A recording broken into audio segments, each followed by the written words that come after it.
Okay, hello people. My name is Andrzej. I'm working for a fully remote company with totally flat structure and transparent finances, which is Software Mill. And today I'm going to talk about performance tests.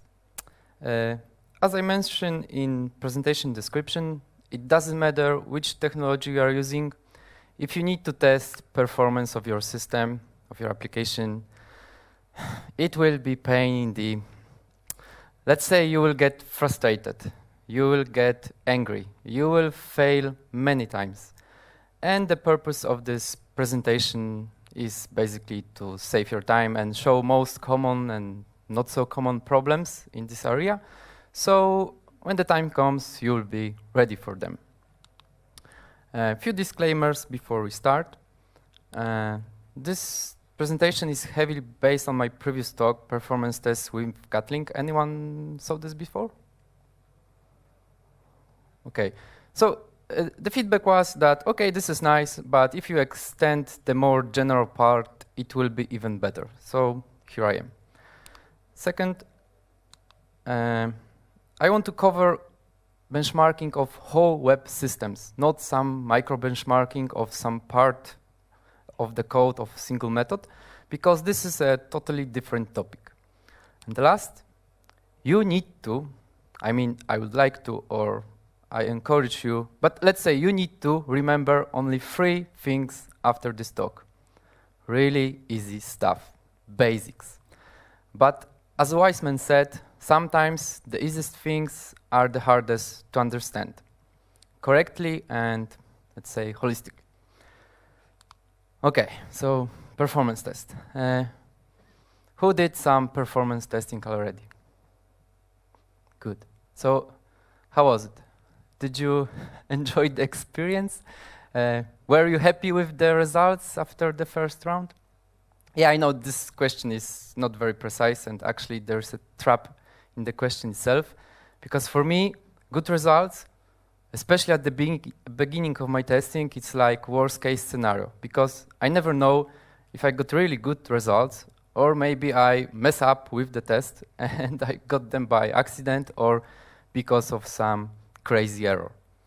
So actually, better result, it's a good way to start, and then slowly improve the performance until you're happy with the numbers. And why such attitude is useful in case of performance tests, I will try to explain this during this 40 minutes or so. First of all good performance tests should simulate as close as possible the production environment in terms of hardware. So the same CPU, RAM, storage. Usually production machines are quite powerful. Powerful means costly. So there is a good chance that you will not be able to buy a copy of production environment just for performance tests. On the other hand, you might face the paradox that your test environment is faster than production, simply because you are using SSD drives, and on production you are forced to use some old, expensive network attached storage, which latency is just horrible. Anyone has experienced this kind of situation? Yeah. So I've been there also. It's nightmare.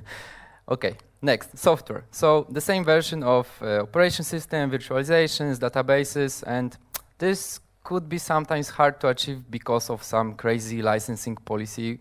For example, you cannot buy new licenses, or you cannot upgrade to the newest version because it's not yet support, but you are forced to use this version in some different environments, or things like that. Then load. So how to simulate real daily production load. Obviously, if you want to test Facebook-like application, you will not launch billions of users just to test performance. You need some clever way to simulate this. Usually you are in the 99th percentile of application with some reasonable number of users, and even then you don't have to launch exactly the same number to get the knowledge about performance of your app, of your system. Isolation, definitely you don't want any interference with your performance tests. So if you are forced to use the same environment as QA testers, then I feel sorry for you. Anybody experience this kind of situation? Okay, so try to automate things and run your performance tests during the night when nobody is using the environment, so that you will get the results next day, or very nice message about error and you're 1 day behind or another day behind. Basically the same story everywhere. To overcome most of these problems, you need money. And if this is a blocker for you, then just look for some optimal compromise. Or change your strategy completely and run performance tests on production. I strongly don't recommend this approach, but who knows? Maybe you're lucky enough and in your case it won't be such a bad idea. There are some systems that's actually an okay idea. Just remember to delete test data when you're done. Okay, besides dedicated infrastructure, you will need monitoring. Very good monitoring of your hosts, databases, messages bus, applications. Basically, everything must be connected to monitoring. And for that, I could recommend monitoring as a service, for example, Datadog. Very nice piece of software, easy to integrate, a lot of configuration options, etc. If you have more time or good DevOps team or some restriction, for example, you cannot send any data outside your institution, then I could recommend a great tandem, Prometheus plus Grafana. Prometheus for storing time series and not only time series data, and Grafana for visualizing them in a very nice modern fashion way. A lot of options here, a lot of dashboards, views, but of course it will cost you some time to set up such monitoring environment and adjust it for your needs. And previously we used Influx instead of Prometheus, but Influx is okay, although if you need to grow and, for example, you need to use Influx cluster, then you need to pay a license. So it's not completely free. Also, the architecture is a little bit different. In case of Influx, you need to push data to your database, which in some cases might be problematic. And in case of Prometheus, Prometheus itself will pull data from endpoints that you exposed with your metrics. And in our case, it is a better idea this way. So when you can say that you have a good monitoring, usually I have two checkboxes on my list. First one is that you need to have this nice select button where you can choose different environments, so dev, test, prod, staging, whatever, and have exactly the same metrics, the same dashboards for all these environments. Really important. Then you need to gather data from all levels of abstractions, and we have quite a lot of them. This is actually a simplified version. So let's start from the bottom. We have some JVM metrics like memory consumption, GC pauses, exception counters, a lot of metrics. But at some point, business will ask you about application metrics, business metrics. But having only business metrics, it will be not so useful because it will be hard to say why something is slow or why something is fast without JVM metrics.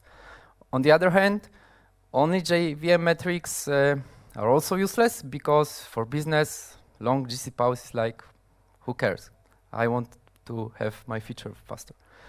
Then there is Docker, where there is no so many things to monitor, and some software for Docker containers orchestration like DCOS, Kubernetes, or whatever. And I hope that you get the pattern. With pink velvet color, there are layers that you need to definitely monitor, and in case of green color, not necessary. For example, here, usually this software will provide you some sort of monitoring itself. At some point, you will hit the host limits, and it's good to know how many applications you can deploy on one host or which application shouldn't be deployed together on one host. So you need to gather data from bare metal. Bare metal nowadays is really the case because hosts are created from the cloud. So you need to also monitor the cloud. Who is using AWS? Yeah, a lot of you.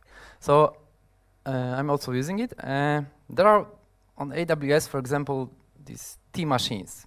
Very nice option, quite powerful and quite cheap. But there is one gotcha. If you consume all your CPU credits, the CPU power will be limited to something really, really slow. But on your host level metrics, it will look like you are consuming, let's say, 25%, 20% of the CPU, which is a quite low number. But in fact, you are consuming 100% of the CPU because it is limited. That's why you need to gather data from all levels to then answer questions like why this is so slow. One more thing about monitoring. I recommend to start with monitoring since day one in the project, or almost day one in the project, because at first you will be overwhelmed with amount of data, different kind of metrics, charts, graphs, etc. And you need some time to know how to learn how to use it, to learn which metrics are important and should be checked first, how your healthy application looks like on your monitoring. For example, here's a trend of healthy CPU utilization, because I know that each 15 minutes there is a small job and the CPU utilization will be higher than usual. And you need to learn this before production problems, trust me, because then you want to avoid situation where you jump from metric to metric, from idea to idea to answer what is going on. Okay, then logging, a lot of logging, but I would say intelligent logging. So things like database queries response times, HTTP endpoints response time, correlation ID, especially in case of microservice architecture. Dynamic configuration, so that you can change logging level without restarting the app, for example, via JMix, things like that. And for that, I could recommend Logstash or Greylog. And actually, after a few projects, I think Greylog is much better option. So this one should be used by default. Few Greylog functionalities that you should check. Streams. You can divide your log streams by your application, by your environment, and for example, then configure that you want to keep logs from production for, let's say, 6 months, and from dev environments so, only for 2 weeks. So different retention policies. Also, searching will be faster if you divide one big log stream to a smaller ones. Alerting, definitely better than in Logstash, but I suppose I will not waste your time, and you can read about this in the Greylog documentation. Dashboards. Usually I'm starting with dashboards similar to this one, where I have all warnings, all errors, all logs, and the point in time when the application was restarted. And from such dashboard, you can clearly see that after restart, you can notice a lot of errors. So definitely we mess up with this deploy. Fortunately, it's only dev environment. So someone could ask, okay, this is nice, but how it will help me with performance tests? You will need logs later to analyze bottlenecks, but you can also observe graphs. For example, here is histogram with all logs. And usually healthy application will produce more or less the same amount of logs in some period of time. So here you can observe performance degradation because less and less logs are generated. Of course, the root reason for this could be something completely different, but still it's nice to have this information. Last point from data section is profiling. Usually I'm starting with Java VisualVM, very nice tool built into JDK. Who used this tool already? Come on guys, hands up. Good, very good.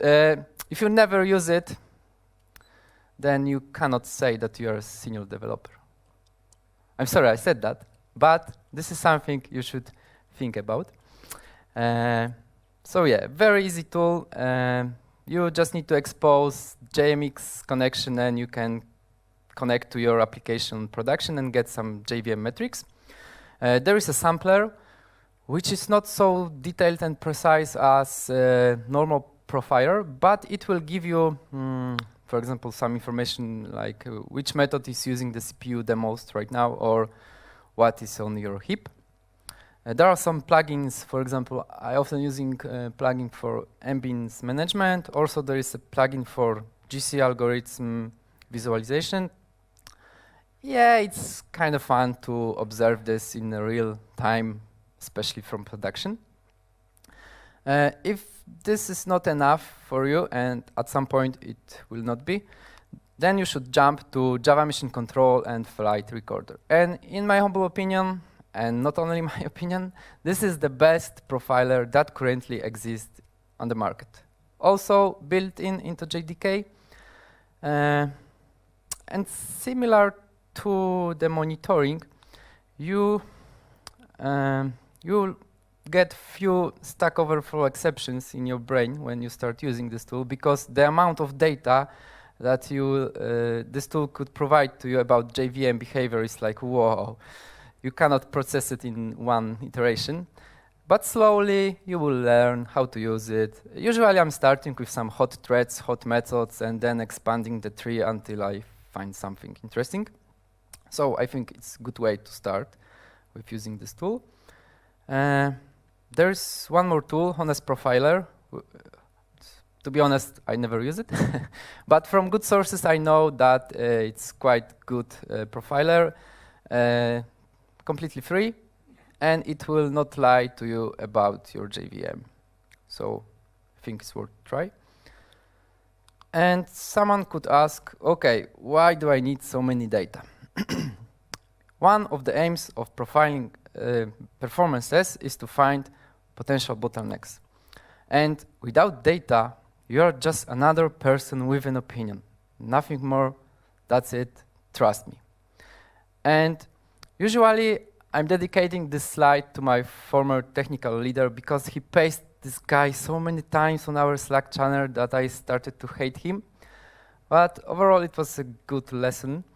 I even started using this sentence in, let's say, my personal life during some difficult conversation with my wife. Yeah, I'm not so sure if that was a good idea, because who would predict that she will use it against me? And not all my ideas and beliefs are based on some strong data. But still, this is the first thing I want you to remember after this talk. Okay. Usually, when you are a senior developer, you're starting to feeling something inside of you which we could call performance intuition. So someone is asking you for help, look, we have problems with performance, and you're just saying, oh, it's definitely database, fix this. Or no, you just need to reconfigure your thread pools or something completely different. No. This is completely wrong.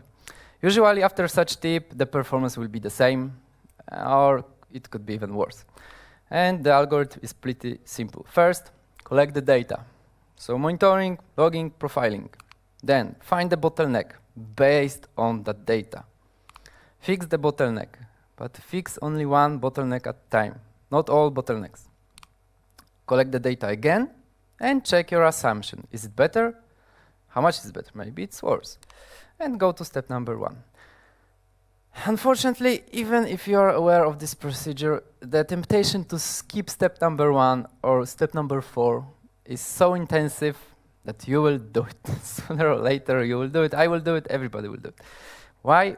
Because it's like fighting with an addiction. You need to train your strong will and always make your optimization based on some data. And if you're interested more why it is so hard to fight with your intuition, then I could recommend a great book of Daniel Kahneman, Thinking Fast and Slow, where you can find answers for questions like that. And many, many more interesting facts about the brain. Yeah. Another problem is math, because there is an old saying, lies, damn lies, and statistics. And believe me, this is so true, and you will be crying so many times because of this. And of course, this is the second thing to remember after this talk.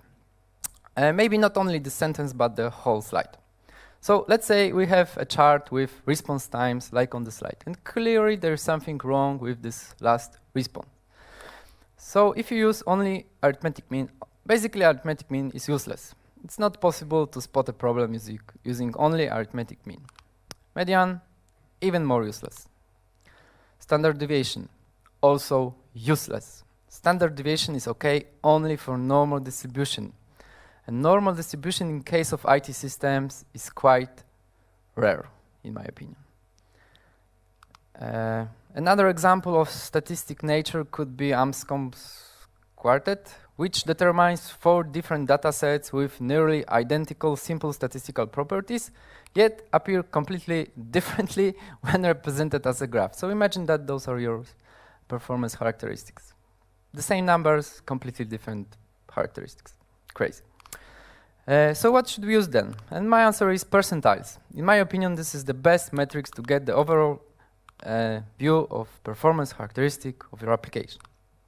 But be careful again and check percentiles implementation, because it could use standard deviation and mean, which of course makes them useless as well. Another example could be drop wizard metrics library. Who is using drop wizard metrics? So I have a bad news for you. You need to get rid of it. Or maybe you are 100% aware how it's actually working. So in case of drop wizard metrics, let's examine it a little bit. First, we want to generate some set of samples that will, for example, that will be, let's say, response time. We have a lot of normal samples from 0 to 100, with value from 0 to 100. Then 100 standard peaks with value equal to 1000, and 10 really high peaks with value equal to 10,000. So we combine these numbers together, and then we run drop wizard percentile histogram for this dataset. And surprise, 3 times completely different results. So in case of first one, 99th percentile is 98, maximum value is 1000. This one, 99 percentile is 98, but maximum value is 99. Great results, right? But there is no sign of this 110 bad samples. And third iteration, 99th percentile 99, and maximum value 10,000. So what is going on? Why is drop wizard lying to us? Is there a bug, or maybe there's a bug in my test code? Actually, everything is working as designed. Drop wizard is using something called exponentially decaying reservoir, which is a very fancy name for a very fancy algorithm, but using very simple words. Let's say you have set of samples, so drop wizard will randomly choose some subset of the samples and then calculate all statistical properties based on that subset. So if you're lucky, then you will get good results, and if you're not lucky, you will get real results. Okay, great. So I just need to change implementation of this, yeah? But the next one is also using random. There are 2 more, sliding time window and sliding window. This will give you good numbers, but something completely different. For example, in case of sliding window, let's say sliding window equal 4, it will take first 4 samples, calculate percentiles, then next 4 samples, etc. For example, in iteration 3, the 95th percentile is equal to 50. And this is correct. But I would like to know what is the value of 95th percentile for the whole test. And for the whole test, 95th percentile is 40. And both of these graphs are useful, but you cannot get the second one from drop wizard metrics. I mean, you could, but you never know if it's correct or not. And it looks like calculating percentiles should be a simple task, right? But the real challenge starts when you need to support dynamic range of values and low memory footprint and high precision. And as usual in IT, you cannot get all three of this feature at the same time. Fortunately, there is a tool which chooses acceptable compromise. So HDR histograms will provide you dynamic range of values, small memory footprint, but only reasonable precision. So I launched HDR histograms for exactly the same data sets. So this time I have no randoms, but if you notice, the maximum value is 16,000, and we know that it should be 10,000 because this is the max peak that we generate. So yeah, still I choose to know about hiccups, and the actual value of the hiccup could be an approximation instead of getting completely random results. There is a small bug here because those values are scaled to macro or even nanoseconds, and I should scale them to milliseconds, and then the difference will be much, much lower.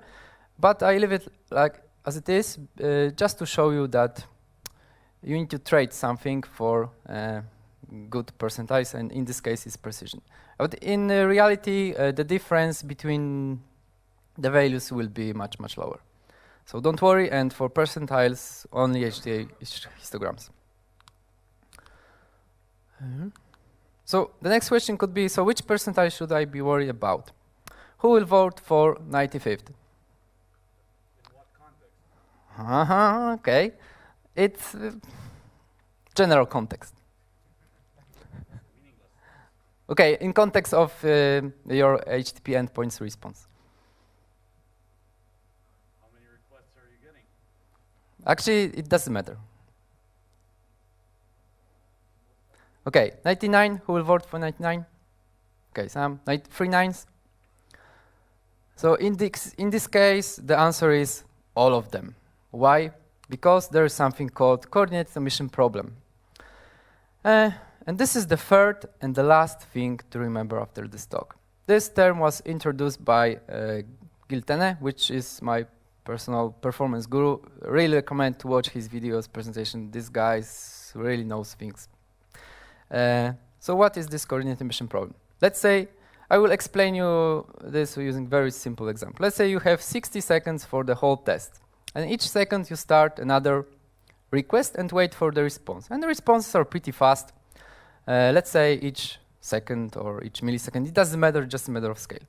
But after 31st request, you need to brutally kill the application. So system exit 0, kill -9, things like that. So let's check percentiles for such example. In this case, we have 31 samples. 95th percentile is 1, and 99th percentile. From 99th percentile, we could observe performance degradation. I'm not sure if you are seeing this, but there is something not right here. Our application was dead for almost half of the test, and the 95th percentile is 1. Something is not right. Let's see how it will look like in case of 10,001 samples. In this case, 99 percentile 1, 3 nines, still almost 1. So this is really smelly. Maybe percentiles are not such a great metrics after all. No, in this case the problem is with performance methodology or performance tool usually.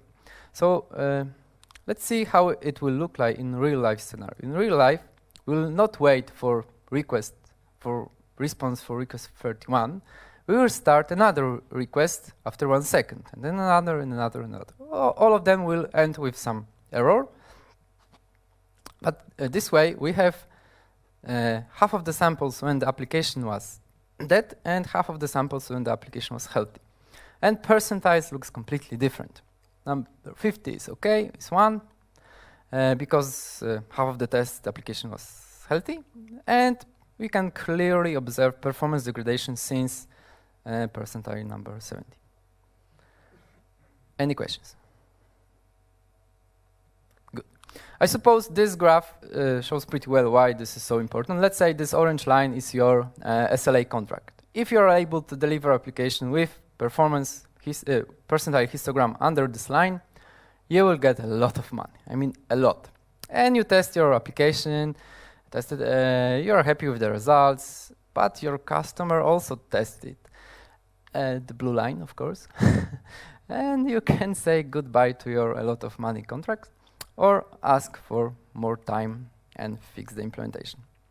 Fortunately, you can very easily validate your percentiles using simple math. First, you need to collect total time, maximum duration for the request, and for example, we want to validate 99th percentile. So we need to calculate what is the time in percentage for maximum request. In this case, 50% because 30 divided by 60 is 50%. Then expected time in percentage for 99th percentile. So this is percentile number 100 minus 1%. This is expected time for 99th percentile. And in fact, this is 29.4. The difference is obvious, and we have coordinate emission problem. And usually the difference is like thousands, hundreds of times. So yeah, this is the recipe. Also, you can observe trends on the graph. Usually, if you have coordinate emission problem, you will observe this peak near the 99 something percentile, and correctly calculated percentiles usually grow with this nice blue curve. So is there a tool that I can use that will prevent me from coordinate emission problem? Yes, there is. WRK2. Guess who is the author of this tool? Gilten, of course, and HDR histograms as well. And this tool will provide you constant throughput load, accurate latency, Lua API, unfortunately, and no coordinate emission problem.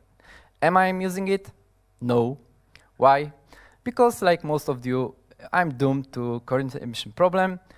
So far, most of my scenarios simply needs to wait for the response to properly generate next request. You cannot buy something and then add this thing to your shopping cart. Simple as that. So we need to be aware of this and try to minimize this effect to some reasonable level. And the last problem with performance tests are tests themselves, in the sense that someone needs to write them, support them, and usually you have deadlines for features, not for tests. Sometimes it is not so obvious what should I test in case of performance tests. Obviously, not all functionalities, not all corner cases. I would say that you should choose most business valuable paths. So in case this e-commerce system, you probably want to check how many users can buy something in case of Black Friday, or how fast is your search engine functionality. So things like that. Now it's time for tools in detail. So my first idea was that I will compare existing, of course, the most popular existing tools for performance tests, but then I realized that this is a really hard task and it will take me years to achieve that. So I will just show you which tools I'm using, what are their pros and cons, what you should expect from good performance tool, and I hope that it will help you to validate your current toolbox for performance tests. So my weapon of choice is Gatling. Why? Because it's based on asynchronous non-blocking stack, so Scala Canetti, and each virtual user interaction is represented as a separate actor, and thanks to this you can generate huge load even from your local machine. On the other hand, in case of JMeter, each virtual user is represented as a separate thread, and to be honest, you can generate pretty decent load using JMeter as well, but it will cost you more RAM and more CPU. You can use Scala for your performance test. How cool is that? No more JMeter XMLs. Don't get me wrong, I was using this tool for a long time, and at the end I quite liked it. Yeah, the UI is horrible, but I'm using Linux, so I don't care. But the worst things are those XML files. Good luck with versioning it or review it. And here you can use normal programming language. Maybe in case of Scala, normal is not the best word, but still, you can review it, refactor it, reuse it, etc., etc. You can use Gatling even if you are not so familiar with Scala because it's DSL, it's so easy, so readable. Show you later. Yes, there is recorder, but please don't use it. Yeah, I know that you will use it anyway. Just remember that it will generate some tests for you, and this code is generated, so at some point you should refactor it. Math is good. You will get very nice visual reports out of the box. And you can use Gatling not only for performance tests, but also for integration tests. And I suppose this is quite common case to start with some simple integration tests, and then transition to performance tests is quite easy in Gatling. Not fully resistant to coordinate emission problem. Who is using Scala? Who want to use Scala? But not in some home web project, but in your daily job. Okay, some people. So first, send your CV to Software Mill. But then, I suppose Gatling is a very nice way to introduce Scala into your ecosystem. You just need to start completely separate repository with just performance tests, and then slowly introduce this language to some maybe business projects. So just saying. Okay, and here's your first Gatling scenario. The most crucial thing what you should expect from your test tool is that your test code should be readable almost as a normal sentences. So execute HTTP, get, pause for 7 seconds, set up, first scenario, and etc., etc.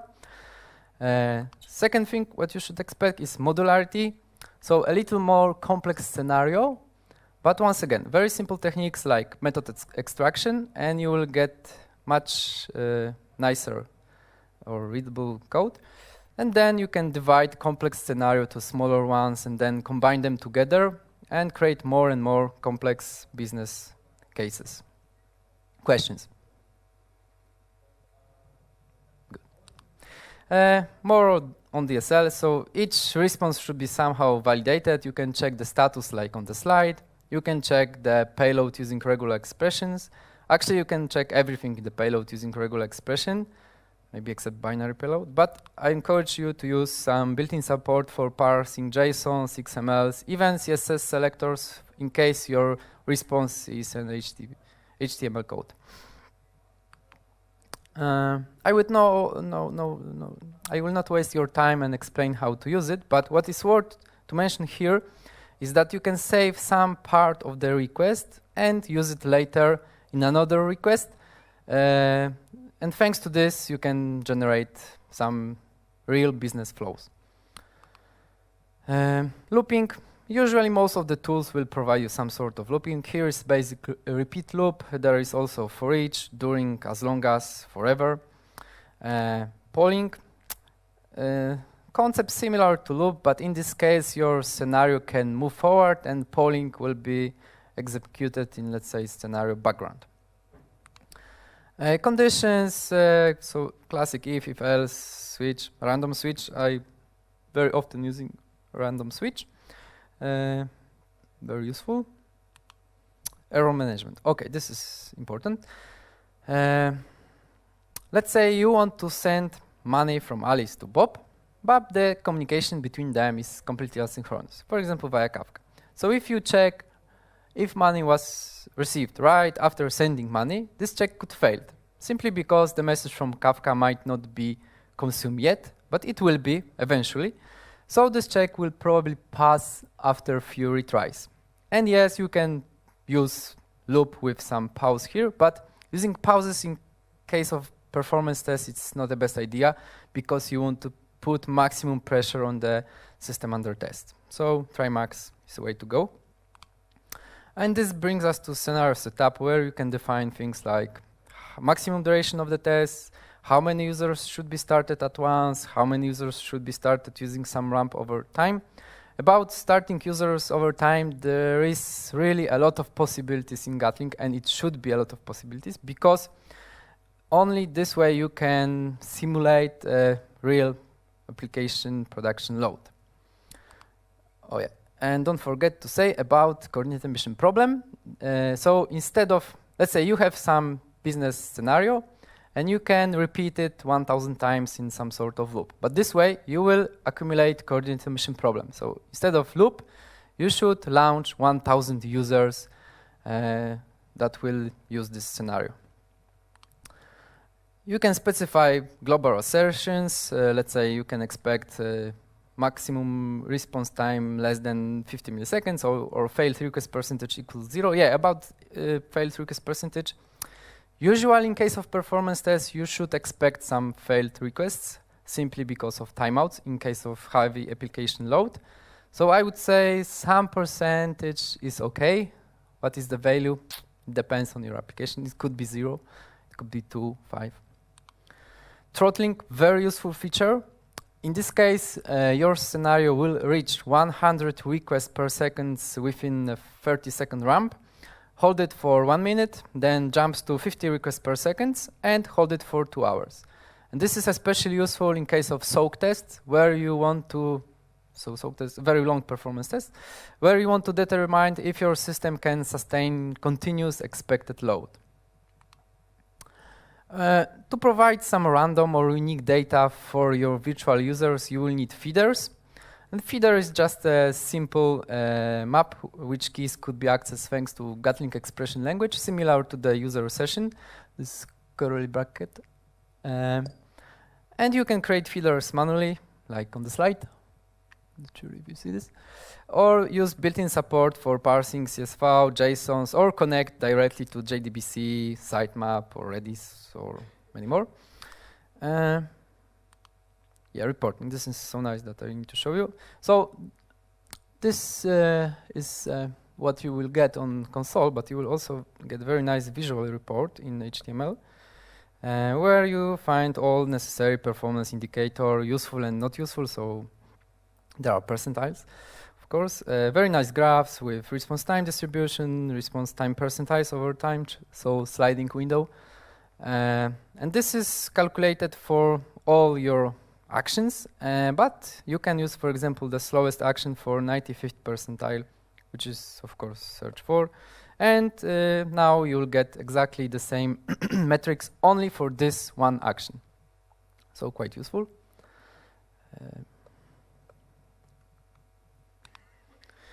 There is more, although showing all aspects of Gatling is not the purpose of this presentation. So just remember that you can create custom validators. There is, in case of HTTP, there is SLA support. You can simulate server-send events.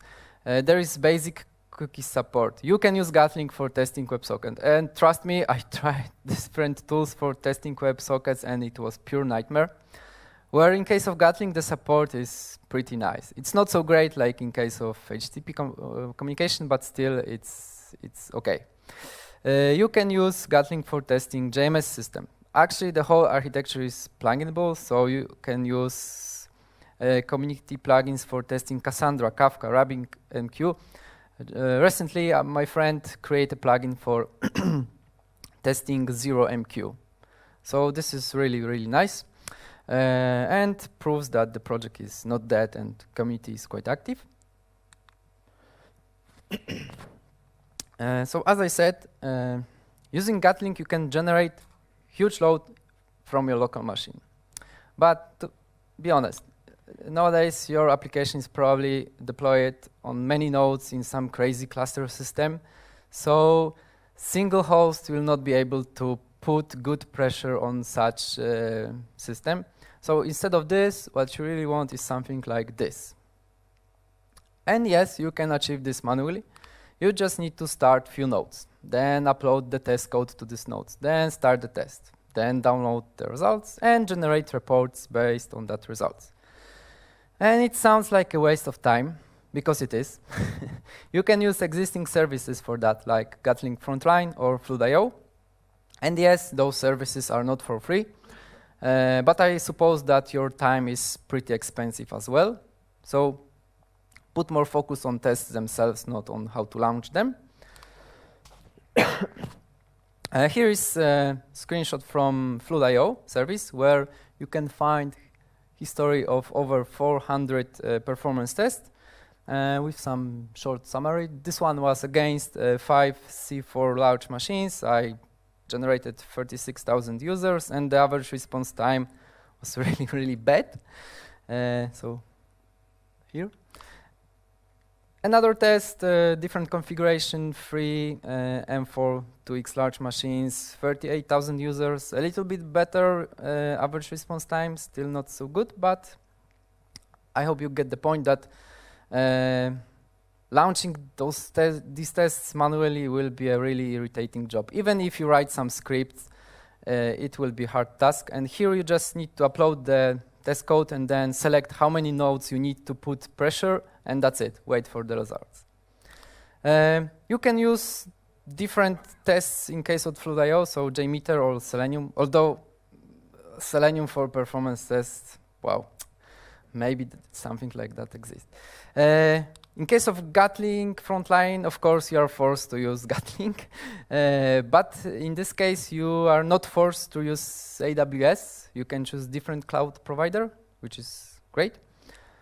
And yeah, one more slide and we can go for a break, although I'm not sure if I should even show it to you. It's too late anyway.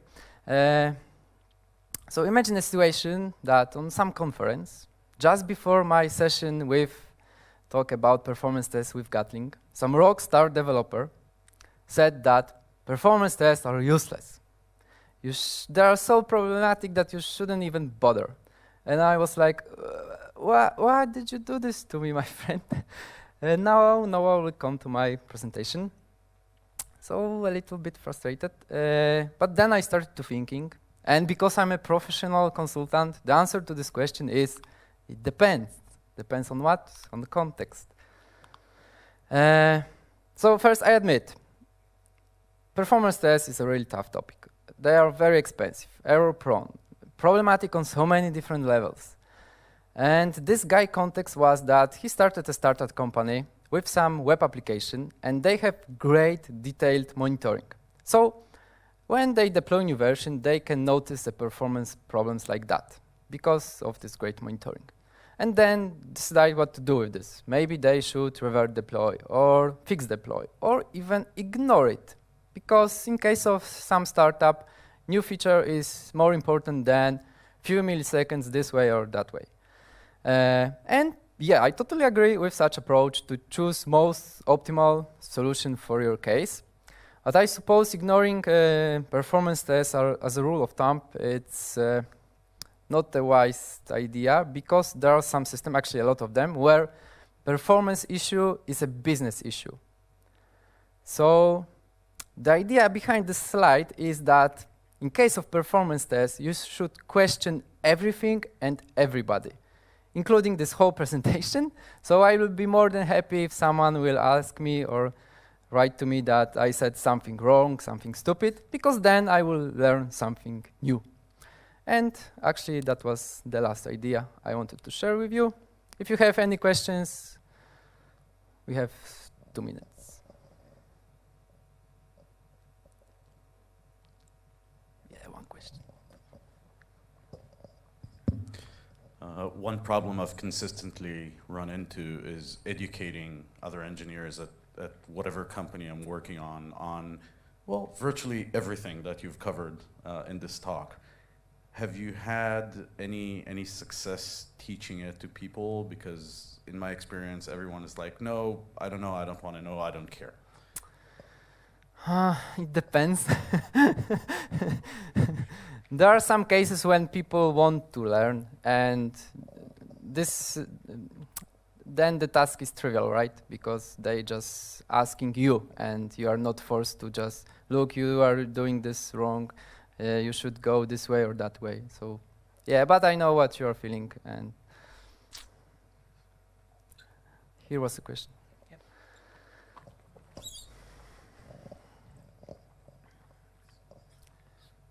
Do you have any, that's very loud, sorry.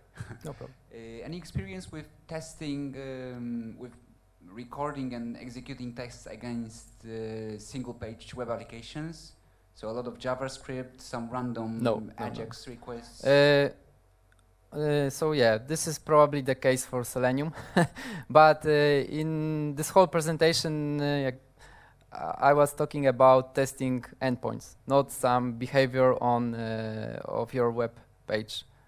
I suppose you should test it using completely different tools and with some mock backend. Okay, thanks.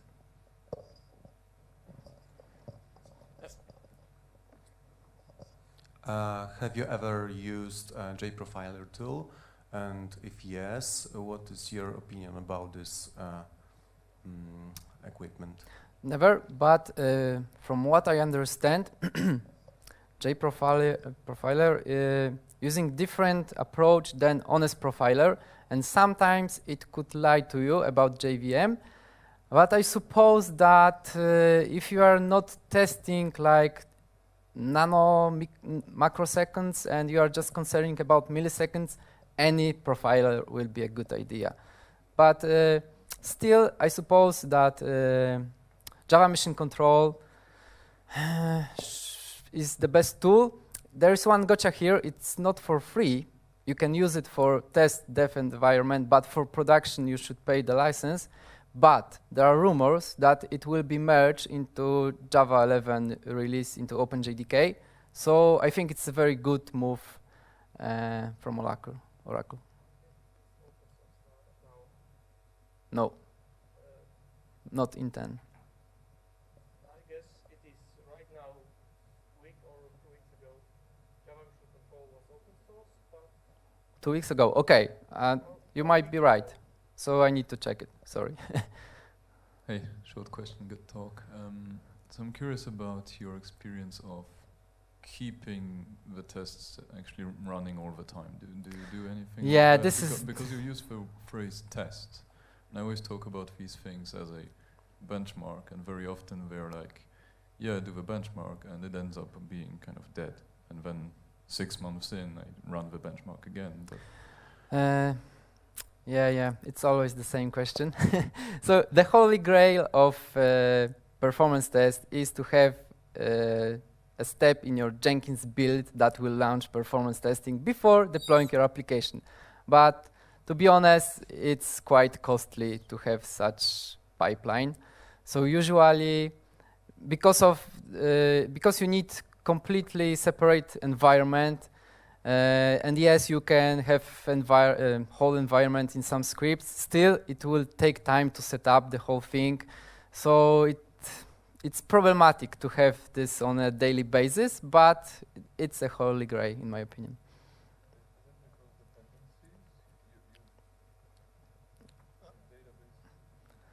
Actually, dependencies is not a problem, but costs.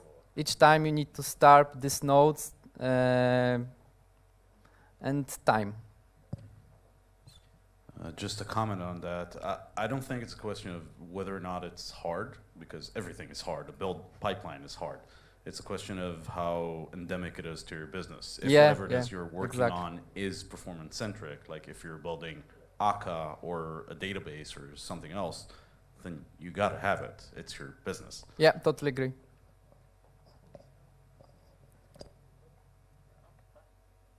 Okay, thank you very much.